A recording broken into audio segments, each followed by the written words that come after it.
At least 2,500 people, including 20 children, have died of flu and pneumonia over the past 3 months in a severe season at U.S. health experts hope won't surpass the record number of infections during the 20,142,015 outbreak, its widespread activity virtually everywhere. Dr. Anthony Fauci, director of the National Institute of Allergy and Infectious Diseases, told The Washington Times, "This is the peak. Hopefully, it will turn around and start coming down. All 4 major flu strains are circulating throughout the U.S., but the overwhelming majority of positive tests for influenza have indicated the H3N2 strain, which Dr. Fauci describes as inherently and intrinsically a bad actor. Right from the get-go means you have one strike here against you, because you're starting off with a bad virus," he said. Hospitals have been overrun with flu cases in California, where ambulances are turned away from overcrowded emergency rooms and patients are evaluated in medical tents in parking lots, the Los Angeles Times reported. According to the California Department of Health, 27 people under the age of 65 have died of the flu. The agency doesn't have a complete tally of such deaths, saying it believes actual count to be much higher. Nearly 12,000 people have tested positive for flu, and the state has recorded an outbreak in every county. California media said that pharmacies have had shortages of antiviral medications, but Dr. Fauci said that has more to with uneven distribution than a lack of supplies. In other words, there was a lot in some hospitals that didn't need it as much and not as much in some that really did need it, he said. Texas and Florida also have experienced higher levels of flu activity, compared to the rest of the nation, health officials said, adding that hospitals are seeing a record-setting number of cases. In Florida, we're seeing more activity across all age groups this year than we've seen in the last 2 flu seasons, Mara Gambineri, communication director for the Florida Department of Health, said in an email to The Times. This includes 73 outbreaks across the state, more than any other previous seasons around the same time, according to the Florida agency's most recent data. At least 216 people have died from pneumonia or flu in Florida in the past 52 weeks. At Texas Children's Hospital in Houston, infection rates have started to decrease slightly over the past 2 weeks, from 136 to 110.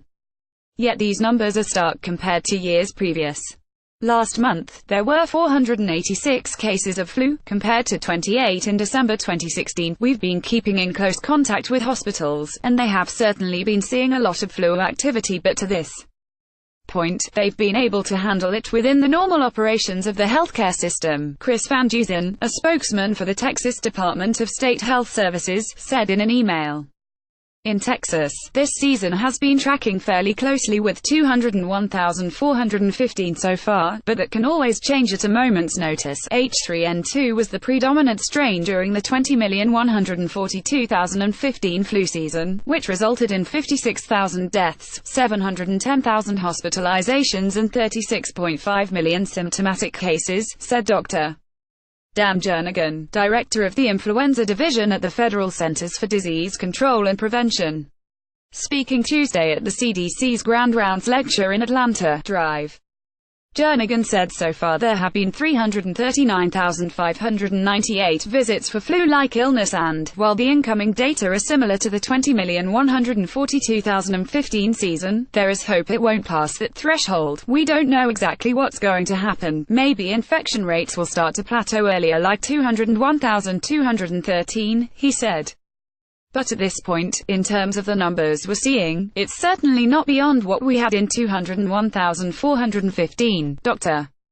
Fauci said 3 factors determine the severity of season: the nature of the virus, the population's previous exposure and the vaccine match. The H3N2 strain did circulate during the 20,162,017 season, but rates of infection were fewer, resulting in a lower immune response in the population this season. While flu vaccine effectiveness is about 60% in a good year, experts believe it will only be 30% effective this year. Dr.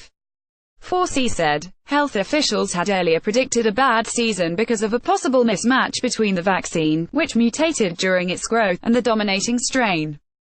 Despite limitations, health experts still recommend getting the flu shot if a person hasn't already done so. The flu vaccine takes around 2 weeks to be effective. Dr. Alicia Fry, a medical officer and team leader for the Influenza Prevention and Control Team at the CDC, said that during the 201,617 season, vaccine coverage helped prevent 84,600 hospitalizations, 2.6 million outpatient visits and 5.3 million illnesses. Even with our current vaccines, influenza vaccination averts a substantial burden of illness, said Dr. Fry, who also presented at the CDC's Grand Rounds talk on Tuesday. If you're already sick, taking antiviral medications within 48 hours at the onset of symptoms can help reduce the length of illness.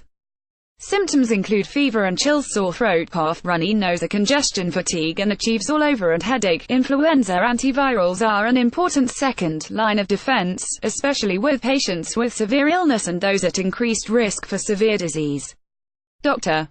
Fry said, these medications include Relenza, an inhalant Rapiva, administered through IV, and Tamiflu, an oral medication.